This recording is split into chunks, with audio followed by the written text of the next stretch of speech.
There is no door to close, no flush, no soft roll of paper waiting beside you. There is just you, the open land, and a problem every human who has ever lived has had to solve, several times a day, for hundreds of thousands of years. We almost never talk about it, but the story of how your ancestors went to the bathroom is really the story of how we came to live the way we do, and it hides one of the strangest twists in all of human history. Let's be honest about the thing nobody says out loud. For most of human existence, there was no bathroom at all. For a hunter-gatherer, this was barely even a problem. You walked a little way from camp. You used leaves, or moss, or water, or a smooth stone. And then you did the single most important thing of all. You moved on. That is the key to the whole story, and it is so simple, it's easy to miss. Your ancestors were nomadic. A small band of foragers never stayed in one place long enough for their own waste to become dangerous. They walked away from it, and the land did the rest. The insects, the rain, the sun, the soil, all of it quietly cleaned up what a handful of people left behind. For tens of thousands of years, the entire solution to human waste was distance and movement. Nature was the plumbing. We even have direct evidence of what those ancient bodies were processing. There is a field of science built around studying ancient human waste, fossilized droppings called coprolites, and researchers like the paleoscatologist Carl Reinhard have spent careers reading them. From this strange and humble evidence, we learn what people ate, what parasites they carried, how healthy they were. And the picture of the mobile forager is, in this one respect, a surprisingly clean one. So if it was that simple, why is this a story at all? Because one day, humans did something that broke the entire system. They stopped moving. When people settled down to farm, to build villages, and then to pile those villages up into the first cities, they created a brand new problem, one that no animal which keeps walking ever has to face. Thousands of people living close together, staying in the same spot.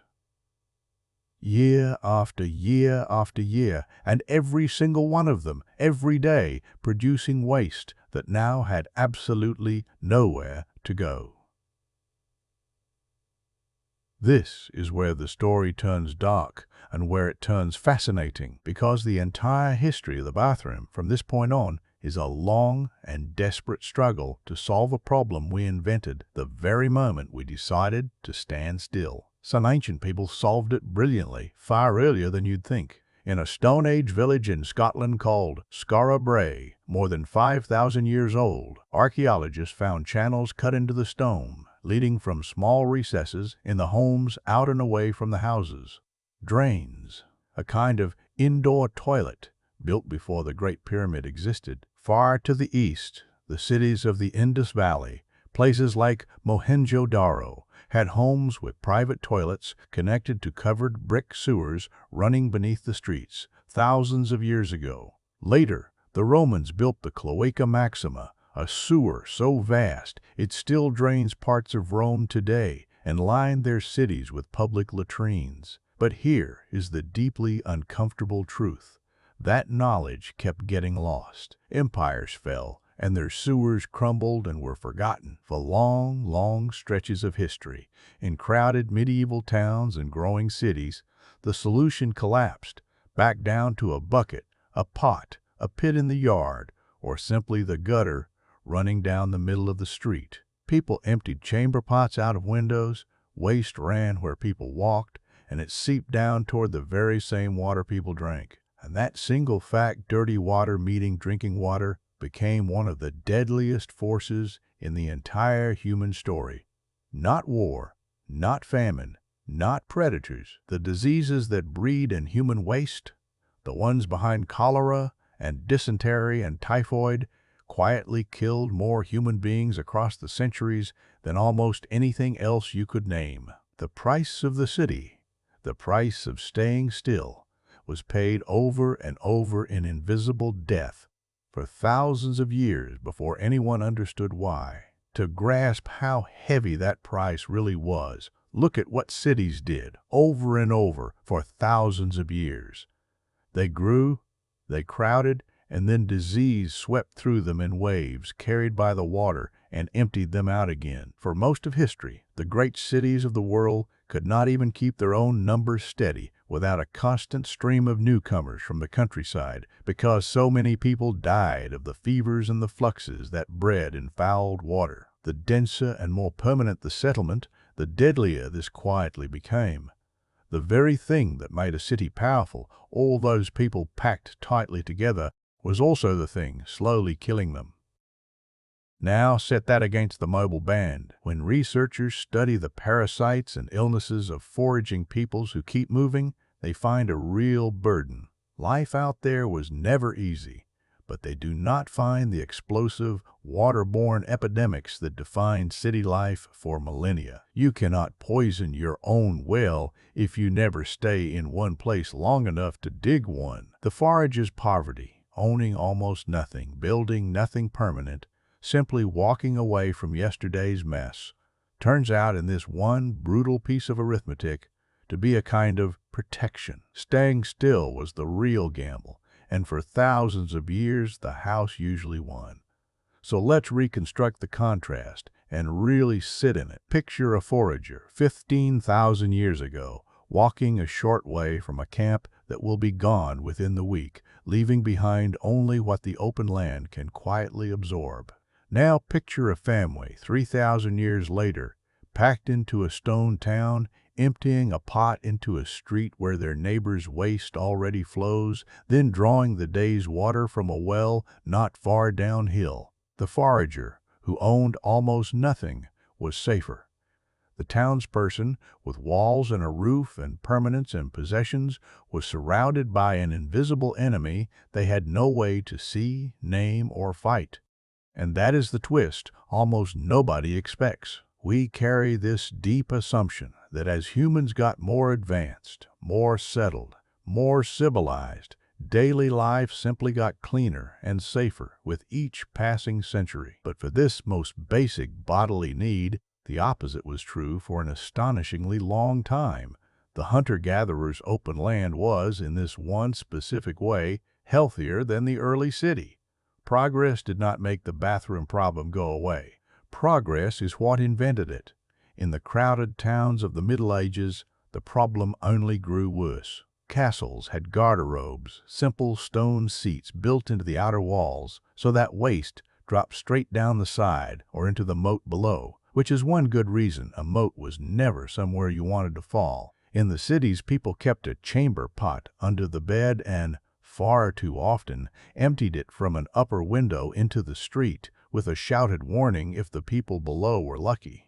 Whole trades grew up around the mess. Men called gong farmers were paid to climb down into cesspits at night and haul the waste away by the cartload.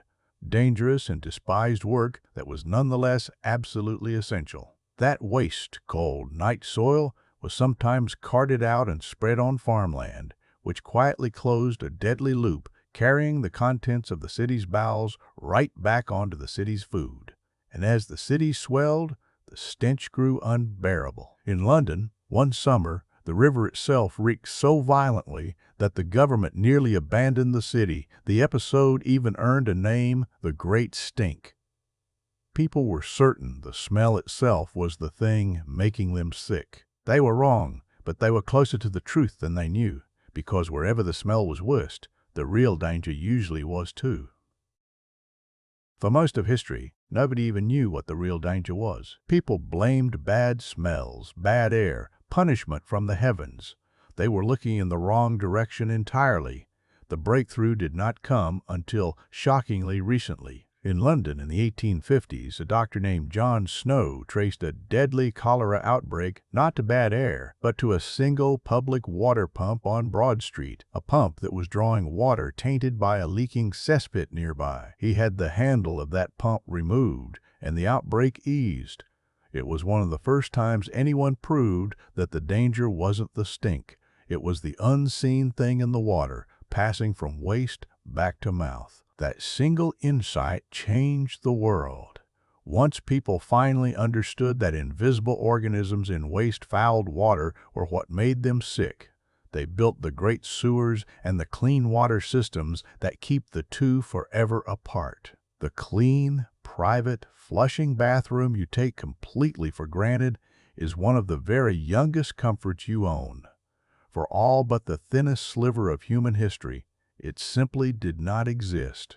So the next time you close that door alone and watch clean water carry the problem away for good, never to return to your drinking cup, understand what you are actually using. You are using the answer to a question that killed people for thousands of years. You are standing at the very end of one of the longest, hardest, and least celebrated struggles our species ever fought, a war against a danger we created ourselves, the day we decided to stop walking away. There is no door to close out there in the deep past, no flush, no paper, no pipes. For the forager, there never needed to be.